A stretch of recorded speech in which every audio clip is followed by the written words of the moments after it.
Hi guys, welcome back to my channel and welcome to another vlog. So अभी actually मेरी ऐसी हालत है, मैं जस्ट क्लास से आई हूँ एंड मेरे पास थोड़ा टाइम है, थोड़ा नहीं एक्चुअली बहुत है, बट अभी कैसे मेरी रूममेट भी नहीं है तो मैं कर सकती हूँ, वरना उसको भी डिस्टर्ब होगा, इसीलिए। सो ये वीडियो जैसे कि आपने टाइटल में देखा होगा होने वाला है क्वेश्चंस, जो इंटरव्यू क्वेश्चंस जीकेएस के लिए पूछते हैं एम्बेसी ट्रैक और यूनिवर्सिटी ट्रैक में। ऐसे पहली बात तो आपको ज़्यादा टेंशन लेने की ज़रूरत नहीं है। मैंने भी कुछ क्वेश्चंस प्रिपेयर करे थे मेरी तरफ से, उसके मैं फ़ोटोज़ यहाँ पे डाल दूँगी, मतलब जो मैंने मेरे लिए प्रिपेयर किए थे, तो वो ऐसे कुछ क्वेश्चंस थे, तो इसकी फ़ोटोज़ मैं आपको यहाँ पे डाल दूँगी। बट फ़िलहाल ऐसे बेसिक क्वेश्चंस आप प्रिपेयर कर सकते हो, जैसे आपका इंट्रोडक्शन हो गया, आपने उसमें आपको ये बताना है कि आपने अब तक क्या क्या चीज़ें की है, या तो आपके बारे में शॉर्ट में, मतलब खुद के बारे में, ऐसे नहीं कि I am so and so, I am मतलब इतने साल के हैं एंड या फिर यहाँ से बिलोंग, मतलब इन शॉर्ट तुम थोड़ा सा लाइक शॉर्ट एंड क्रिस्प ऐसा रख सकते हो। मतलब अभी जैसे कि मुझे जब मेरा एम्बेसी वाला हुआ था, और एम्बेसी में नहीं हुआ बट ठीक है, तो एम्बेसी में सबसे पहले मुझे इंट्रोडक्शन पूछा गया था, तो उसमें मैंने मेरा नाम बताया, मैं इंडिया से हूँ और कौन से सिटी से, लाइक स्टेट से हूँ, लाइक इंडिया मुंबई, ये बता दिया। उसके आगे मैंने क्या स्टडी की है और मेरा एक्स्ट्रा करिकुलम, और इंट्रोडक्शन में आपको अगर ये भी चाहिए तो आप डाल सकते, बिकॉज हमारे पास टाइम लिमिट होता है, लिमिटेड टाइम होता है, तो आप वो शॉर्ट इसमें ही है ना ये चीज़ें डाल सकते हो, जैसे कि मैंने क्यों जीकेएस चूज़ किया, क्यों कोरिया चूज़ किया एंड मेरा क्या पर्पस है। बहुत छोटे इसमें आप ऐसे टुकड़े टुकड़ों में डाल सकते हो, बिकॉज ये मैंने यूनिवर्सिटी वाले टाइम पे किया था इंटरव्यू के। एम्बेसी में मैंने नहीं किया। एम्बेसी में मैंने जब सबको ऑब्जर्व किया कि सारे लोग ऐसी तरीके से बोल रहे, तो मुझे आइडिया मिला कि ओके, तो मुझे अभी जब अगर मेरा नेक्स्ट होता है अगर यूनिवर्सिटी में, तो मुझे अपने इंटरव्यू में ऐसा बोलना है, तो वो मैंने अडेप्ट किया दूसरे लोगों से। तो एम्बेसी में मुझे पूछा था इंट्रोडक्शन, फिर how will you manage the stress, मतलब यहाँ का जैसे स्ट्रेस का सॉरी जो स्टडी एनवायरनमेंट है वो बहुत ही स्ट्रिक्ट होता है, ऐसा सब लोग बोलते हैं, थोड़ा है भी यहाँ पे, तो आप उसको कैसे कोप अप करोगे, तो आप उसका आंसर रेडी रख सकते हो कि जैसे कि आप ये बोल सकते हो कि मुझे लाइक मैंने ऐसे बोला था कि मैं जब स्टडी कर रही थी मेरे मास्टर्स, बट मैं उसके साथ साथ मैं पार्ट टाइम जॉब भी कर रही थी, तो मुझे बहुत ट्रैवलिंग और ये सब चीज़ें, स्टिल आई मैनेज्ड। और उसके तरफ से आप ये भी बता सकते हो कि ये सब चीज़ों के दौरान भी आपने इतने अच्छे मार्क्स लाए है, इतना अच्छा परफॉर्म किया। तो जैसे कि मैंने कहा था कि इतना सब होने के बाद भी मेरा परफॉर्मेंस अच्छा था, मेरे मार्क्स अच्छे थे, वो आप बोल सकते हो। फिर नेक्स्ट क्वेश्चन था व्हाट विल बोथ, मतलब आपको स्कॉलरशिप देने से what will be the benefit both the countries will get, ये था।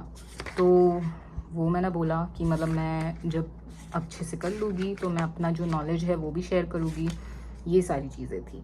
तो यस, अभी फिर उसके बाद मुझे यूनिवर्सिटी ट्रैक वाला जब मेरा ये इंटरव्यू हुआ, तो इसमें मैंने बहुत से पॉइंट मेरे चेंज किए थे। जैसे कि यूनिवर्सिटी ट्रैक में मैंने अपना एसओपी भी चेंज किया था थोड़ा सा, मतलब उसमें मैंने स्पेसिफिकली सिर्फ जॉन बुक नेशनल यूनिवर्सिटी के बारे में ही बोला था, और मैंने बोला था कि मतलब मुझे कौन से प्रोफेसर के अंडर काम करना है। तो आप अपना यूनिवर्सिटी वेबसाइट विजिट कर सकते हो, वहाँ पे आपके फील्ड में जो भी प्रोफेसर्स है उनका देख सकते हो, और आपके जो आपका इंटरेस्ट है आपके फील्ड में, आपको जो मेजर करना है, उस प्रोफेसर को आप ये कर सकते हो, लाइक मेल भी कर सकते हो। मैंने कोई मेल नहीं किया था, मतलब मैंने कुछ बात नहीं की थी प्रोफेसर से, बस मैंने अपने एसओपी में मेंशन किया था उनका नाम कि मुझे ये प्रोफेसर के अंडर काम करना है, ऐसे।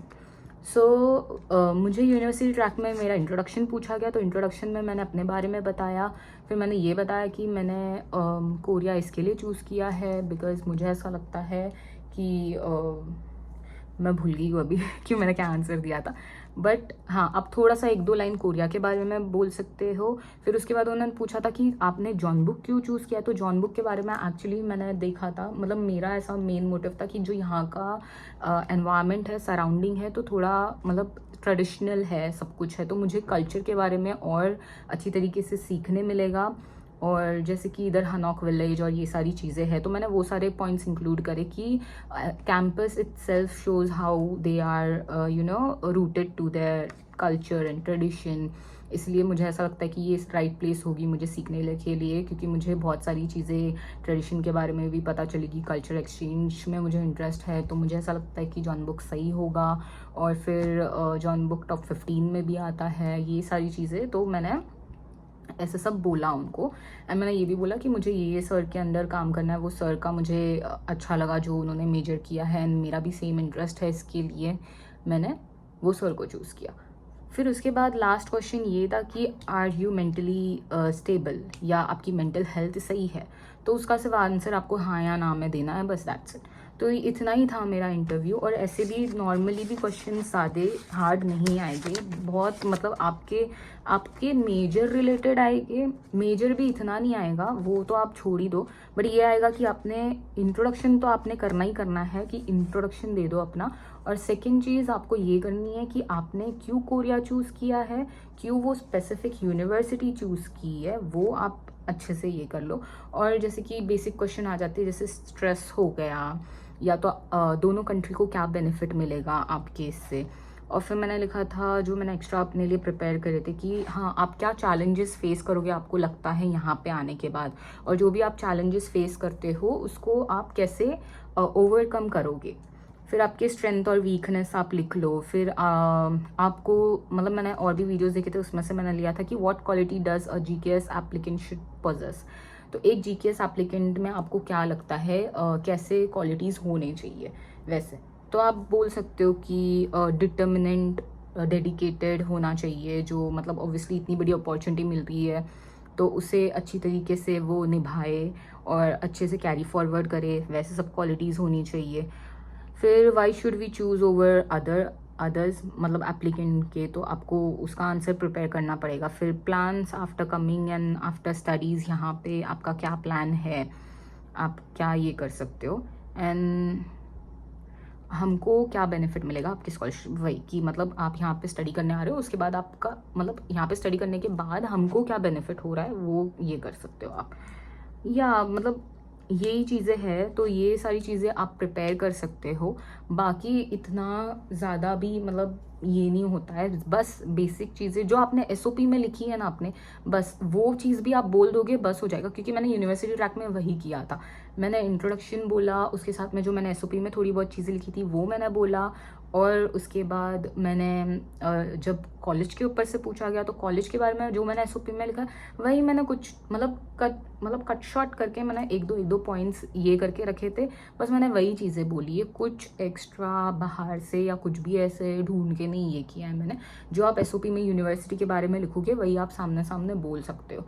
तो इसीलिए ज़्यादा ऐसे स्ट्रेस लेने की ज़रूरत नहीं है आप लोगों को, एंड ईजिली हो जाएगा इंटरव्यू में। बस और आप थोड़ा सा फॉर्मल्स भी डालोगे, सेमी फॉर्मल्स, वो भी चल जाएगा। मेरा जो यूनिवर्सिटी वाला इंटरव्यू था वो तो कॉल पे हुआ था, बट एम्बेसी वाला जो था उसमें मैंने फॉर्मल शर्ट डाला हुआ था, क्योंकि वो वीडियो कॉल पे होता है। कोई कोई यूनिवर्सिटी में हाँ वीडियो कॉल्स भी होते हैं, तो I am not sure about it, but मेरी यूनिवर्सिटी में कॉल हुआ था, तो इसके लिए मैंने इंटरव्यू भी बहुत अलग, मतलब मैं जब एम्बेसी था मैंने एम्बेसी में बहुत अच्छे से मतलब घर पे थी मैं, बट जब मेरा यूनिवर्सिटी ट्रैक का इंटरव्यू था तब तो मैं गांव में थी, एंड गांव में लिटरली सच्ची बोलूँ उस टाइम पे गर्मी चल रही थी, अप्रैल का टाइम था यूपी में। एंड मैं जाके मुझे मॉर्निंग 8 o'clock को उन्होंने सिर्फ डेट्स दी थी कि ये डेट्स पे कभी भी कॉल आ सकता है, तो मैं बस ऐसे अलर्ट थी फ़ोन लेके पूरा टाइम। मैं मॉर्निंग 8 o'clock जस्ट ब्रश करके बैठी थी और मुझे कॉल आया। मुझे कोई जगह नहीं समझ रही थी, क्योंकि मैं अगर घर में जाती थी तो सब बच्चे लोग थे, उन लोग आवाज़ करते थे, तो मैंने लिटरली जो बरामदा होता है बाहर गांव में घर के, तो उस उधर खेत के पास ऐसे जाके मैंने बैठ के बात की, और इतनी लू चल रही थी, मतलब लू मतलब ऐसे विंड चल रही थी, फिर भी मैंने कितना मुश्किल से उनसे बात कर करके ऐसे, और मुझे ऐसा लगा था उनको मे बी मेरी आवाज़ भी नहीं जा रही होगी। एंड मेरा लास्ट ऐसा तो हो गया था कि लास्ट क्वेश्चन में मुझे उनकी बात ही नहीं समझ आ रही थी कि वो क्या क्वेश्चन करे, ऐसा भी होता है, तो आप पैनिक मत करना, इट्स ओके। मतलब कभी कभी उनकी बातें समझ नहीं भी आ सकती हमको, बिकॉज उनका जो एक्सेंट होता है वो बहुत अलग होता है। मतलब मेरे साथ ऐसा हुआ था, 2 बार 3 बार मैंने उनको रिपीट करने बोला, फिर मुझे समझ आया क्वेश्चन, तो मुझे ऐसा लगा यार मेरा तो नहीं होगा, बट फिर हो गया। तो अगर आपके साथ भी ऐसा कुछ भी होगा कि उनको या तो उनकी बात आपको समझ नहीं आ रही, तो आप उनको रिपीट करने बोल सकते हो, ऐसे टेंशन मत लेना, वो लोग रिपीट कर देते हैं। और अगर आपको नहीं समझ रहा है तो फिर आप उनको वापस से बोलोगे, या तो फिर आप ये बोल सकते हो कि आपको नहीं समझ आ रही आप उनकी बात। तो उस चीज़ पे भी टेंशन मत लेना कि मेरा सिलेक्शन नहीं होगा, कुछ नहीं होगा, ऐसे बिल्कुल भी मत सोचना आप लोग, क्योंकि मैंने भी वही सोचा था। मेरा हो गया, but luckily touchwood. So yes, आपको उस सब चीज़ों की टेंशन लेनी ही नहीं है, थोड़ा ऊपर नीचे सबका होता ही है। बस आप प्रिपेयर रहना और बस कॉन्फिडेंस से बोलना अपने पूरे, मतलब आप जो बोल रहे हो उसमें आपकी सच्चाई लगनी चाहिए कि हाँ भाई ये इंसान जो है वो बोल रहा है वो सच्चा है। बस उसके आगे आई डोंट थिंक सो और कुछ ऐसे। इंटरव्यू का मेरा एक्सपीरियंस तो यही था कि मतलब मैंने जो गांव में जाके इंटरव्यू दिया था वो मेरे पास, क्योंकि मेरे पास कुछ सामान ही नहीं था जो मैंने प्रिपेयर किया था, और बहुत सडन हो गया था वो, क्योंकि मैं सेकेंड टाइम में एक्सपेक्ट ही नहीं कर रही थी यूनिवर्सिटी ट्रैक से कि मेरा हो भी पाएगा, एम्बेसी ट्रैक का जब मेरा नहीं हो पाया तो। बट या नाउ आई एम हियर, तो इसीलिए अभी ऑल द बेस्ट जो भी लोग अप्लाई करने वाले हैं सितंबर में या तो फिर नेक्स्ट ईयर फेब में, ऑल द बेस्ट आप सभी को। बाय। और मैं आपको अभी नेक्स्ट वीडियो में मिलूँगी। बाय।